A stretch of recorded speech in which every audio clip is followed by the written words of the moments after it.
हमारा जन्म किसी मकसद के लिए होता है। नहीं, कोई मकसद नहीं है, जीवन का कोई मकसद नहीं है, और नहीं कोई तुमको भेजेगा कि बहुत बड़ा महान काम करने के लिए तुमको भेजा जा रहा है। तुम्हारी बहुत उपयोगिता है इस जीवन में, इस जिंदगी में, इस समाज में, ऐसा कुछ नहीं है। ये सब पाखंड है, तुम्हारे शोषण के लिए पाखंड फैलाया गया है। तुम्हारे यहाँ जीवन में आने का कोई उद्देश्य नहीं है। तुम आना चाहते हो तो आते हो, तुम्हारी कोई इच्छा हो रहे, तुम्हारी कोई वासना बची है तो तुम आओगे। तुम खुद जिंदगी जीना चाहते हो तो आते हो, कोई तुमको नहीं भेजता है। ना ही कोई किसी को तुमसे काम लेना है, या तुम बहुत बड़े महान हो कि तुमसे कोई काम लेना चाहेगा, ऐसा कुछ नहीं है। केवल तुम अपनी इच्छा, केवल अपनी इच्छा, केवल अपनी इच्छा और केवल अपनी इच्छा से तुम जन्म लेते हो। इच्छाएं नहीं तो यहाँ आने का कोई प्रयोजन नहीं। इस जिंदगी को, इस प्रकृति को तुमसे कोई काम नहीं लेना, कोई काम नहीं लेना। लेकिन हम अपने अहंकार के लिए मानते हैं कि हम बहुत बड़ा काम करने आए हैं, हमको इस जन्म में इसलिए आए हैं कि हम मंदिर बनाएंगे, हमको ये बड़ा काम सौंपने के लिए भगवान ने हमको यहाँ पे पैदा किया है। अरे ये सब बेवकूफी, केवल अहंकार की भाषा है। तुम यहाँ पे सिर्फ अपनी वासना के लिए, अपनी इच्छा से आए, और कुछ नहीं।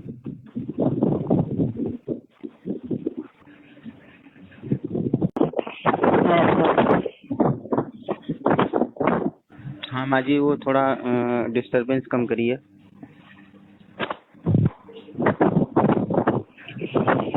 हाँ सर, मुझे बताइए। हाँ बोलिए, क्या है? मान लो हमने किसी जन्म में बहुत बुरा काम किया, इस जन्म में उस कर्म का फल मुझे मिलना है, उसी के लिए, उसी कर्म के लिए हमने जन्म लिया, मान लो मुझे मिलना है वो फल, इसीलिए जन्म हुआ होगा। नहीं, जन्म तुमको कोई पनिशमेंट के लिए नहीं मिला है। पनिशमेंट, जो तुमने बुरा काम किया हो, अच्छा काम किया हो, वो उसी समय सब कुछ मिला। ये सब जो पाखंड की भाषा है कि तुमने पिछला जन्म बहुत बेकार किया तो तुमको ये जन्म मिला, तुम ये काम करोगे तो तुमको ये जन्म मिलेगा, ये काम करोगे तो वो मिलेगा, ये सब मतलब फिजूल की बातें हैं। तुमको उसी समय सब कुछ मिलता है। जैसे पानी आया है, पानी बहा, पानी फर्श पे बहा दिया गया, पानी सूख गया, लेकिन उस पे एक छाप पड़ गई है, सूखे हुए पानी की छाप पड़ गई। तो तुमने काम किया, पानी बहाया, लेकिन एक छाप पड़ गई। अगर वो तो तुमने पानी बहाना तुम्हारे नज़र में गलत होता है तो गलत, उसको मान लो कि गलत छाप पड़ी है। अगर अच्छा है तो अच्छी छाप पड़ी है। तो ये तुम्हारे मन में एक छाप पड़ी है और इसका परिणाम तुमको तुरंत भुगतना है। अगर तुमने कोई बुरा काम किया है तो तुम, काम तो खत्म हो गया, लेकिन तुम्हारे मन में छाप पड़ गई कि हाँ हमको ग्लानि हो रही है। यही ग्लानि तुमको दुख दे रही है, यही तुमको परिणाम मिल रहा है। और कहीं ऐसा नहीं है कि बहुत बाद में तुमको बुलाया जाएगा, तुमको भेजा जाएगा, कढ़ाई में डाला जाएगा, तुमको दूसरा नरक दे दिया जाएगा, तुमको दूसरा जन्म में अच्छा जीवन नहीं मिलेगा, अच्छा खाने को नहीं मिलेगा, ऐसा कुछ भी नहीं है। तुम केवल अपनी इच्छा से ही जन्म लोगे। तुम जो भी काम कर रहे हो सब कुछ खत्म, पीछे भी खत्म है, बस हाँ उसकी एक छाप मन में पड़ी हुई है। इसी छाप को अगर तुम ध्यान में रखो, ध्यान देते रहो, तो तुम इन छाप से मुक्त हो सकते हो। और केवल इच्छाएं शामित कर देना, इच्छाएं समाप्त कर देना, इच्छाओं का विलय हो जाना, खत्म हो जाना, तुम्हारे जन्म का ना होना।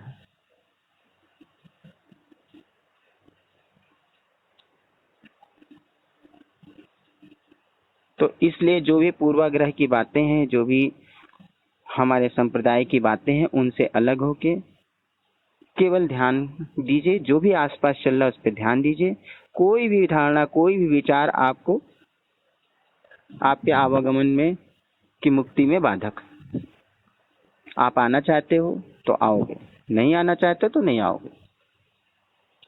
कोई जन्म वन्म नहीं है, कोई तुमको किसी महान काम के लिए नहीं भेजा जा रहा है, कोई तुमको पनिशमेंट के लिए नहीं भेजा जाएगा। यहाँ पे कोई ना कोई इच्छा है तो तुम्हें वो इच्छा पूर्ति के लिए तुमको जन्म लेना है। तुम स्वयं जिम्मेदार हो अपने जन्म के, तुम स्वयं जिम्मेदार हो अपने मौन के, अपने रेस्ट के।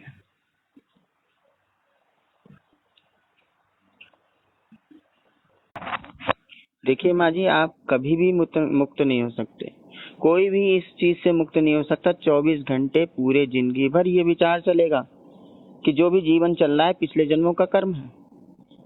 अच्छा चलेगा तो भी तुम कहोगे कि हमने पिछले जन्म में अच्छा किया होगा, बुरा होगा तो भी तुम कहोगे आज अच्छा हुआ है, सुबह शाम को बुरा हो जाएगा। आज सुबह कुछ अच्छा था, शाम को कुछ न कुछ तुम्हारे जीवन से चला जाएगा, तो तुम कहोगे कि अरे वो तो पिछले जन्म का पाप है, जो मेरी जिंदगी चल रही है पिछले जन्म का पाप है। तो तुम क्या कर रहे हो, तुम किस लिए हो, तुम्हारा क्या अस्तित्व है? जब पिछले ही जन्म से सब कुछ हो रहा है तो तुम फिर क्यों परेशान हो रहे हो? जब तुम्हारे किए कुछ होता ही नहीं है, क्या परेशानी है? पिछले जन्म में मेरा ही किया तो है सर। हाँ तो किया है ना, तो वही झोल रहे हो। तो यही तो कह रहे हैं, इस तरह के गलत विचार जो है 24 घंटे आदमी को डराते हैं, कभी उन्नति नहीं हो सकती है, कभी वो व्यक्ति इस भय के विज्ञान से बाहर नहीं आ सकता। भय की जो आसपास का वातावरण है उससे कभी बाहर आ ही नहीं सकता। 24 घंटा वो डरा हुआ है, क्या करेगा वो? कुछ नहीं कर पाएगा। ये गलत विचारधारा है, कभी कुछ हो ही नहीं सकता है उस व्यक्ति के साथ जो 24 घंटा डरा हुआ है, 24 घंटा ये मान के चल रहा है कि जो भी हमने किया पिछला जन्म का हुआ है, जो भी हम करेंगे। फिर आज जो तुम करोगे, आज भी तो कोई अच्छा काम नहीं कर रहे हो। ये संसार में तुम अच्छा काम कर ही नहीं सकते हो। क्या अच्छा काम कर रहे हो? सुबह भी अच्छा काम नहीं किया, दोपहर में भी अच्छा काम नहीं किया, तो फिर तो आगे की ट्रेन चल रही है।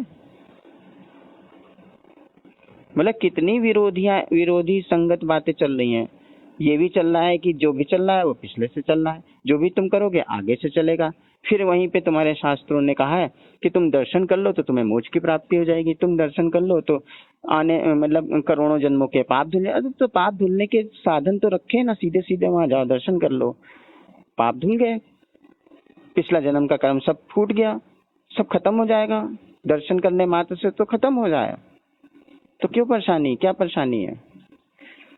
मतलब ये विचार हमको कभी भी हमारी चेतना को आगे नहीं ले जा सकता है।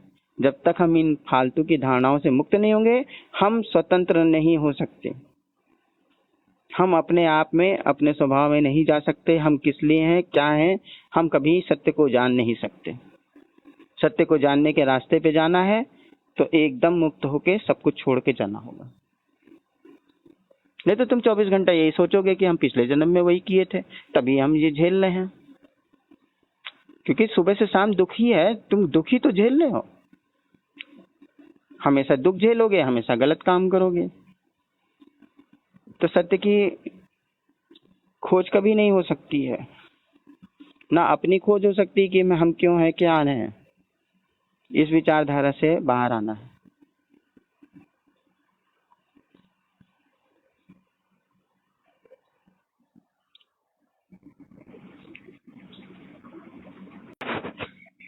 भाई देखो, तुम कभी भी इससे मुक्त हो ही नहीं सकते हो। अगर तुम ये सोचते हो कि जो कर्म करेंगे वही फल मिलेगा, तो तुम कभी भी मोक्ष पा ही नहीं सकते हो, कभी भी शांत नहीं हो सकते हो। क्योंकि जब तक मरोगे तब तक तो कुछ ना कुछ करोगे ही। और मान ले हम अच्छा ही काम कर रहे हो, तुम्हें समझ में आएगा अच्छा ही काम करो। अरे अच्छा काम करोगे तो भी तो तुम अगले जन्म में लड्डू पेड़ा खाने के लिए तुमको भेजा जाएगा। अरे तुमने गीता माँ इतना अच्छा काम किया है तो आप अगले जन्म ले लो, लड्डू पेड़ा खाओ, तुमको इनाम में देंगे। फिर से इनाम पाओगे, लड्डू पेड़ा खाओगे, फिर अच्छा काम करोगे, फिर अच्छा जन्म लोगे, फिर अच्छा काम करो फिर अच्छा जन्म लोगे, या फिर बुरा काम करो तो फिर बुरा जन्म ले। तो इस तरह से ये जन्म की शाखा कभी छूटेगी नहीं। अगर सत्य चाहते हो, तुम आवागमन से मुक्ति चाहते हो, तो अपने विचार, अपनी चीजें खोजो। ये सारी पुरातन चीजों को छोड़ दो। अगर इन सब से मुक्त होना है तो इन सबको छोड़ना पड़ेगा, ऐसे पकड़ के उठा के फेंक देना होगा। मुक्त हो विचारों से, तब सोच पाओगे कि हाँ क्या है, क्यों है जीवन। हमारी सोच जो होगी वही हमको पार लगाएगी, वही हमको मुक्त करेगी। किसी और की सोच मुक्त नहीं कर सकती।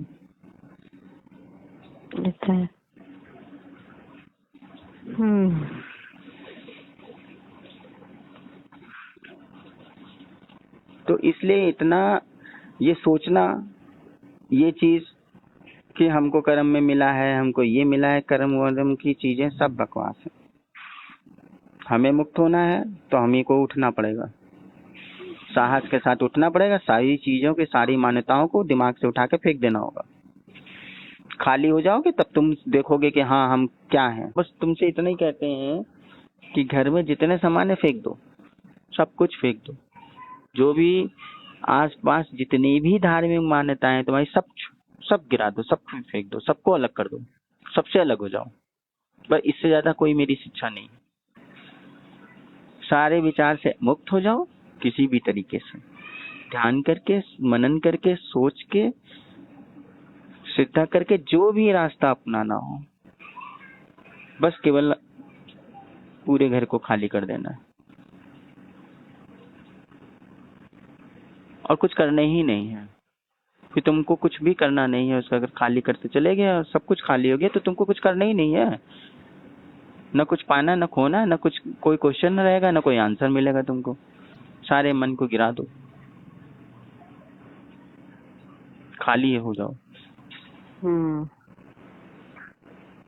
या आत्मा से भी खाली हो जाओ, परमात्मा से भी खाली हो जाओ, जीवन मृत्यु मोक्ष सबसे खाली हो जाओ। धन्यवाद स्वामी जी। धन्यवाद माँ गीता जी। और भाव है आपका, प्रेम है। इस ऑनलाइन ध्यान सत्र में, ध्यान चर्चा में आप साथ रही। मैं स्वामी बुद्ध चिन्मय ओशो ध्यान केंद्र लखनऊ, 6 जून 2022। धन्यवाद।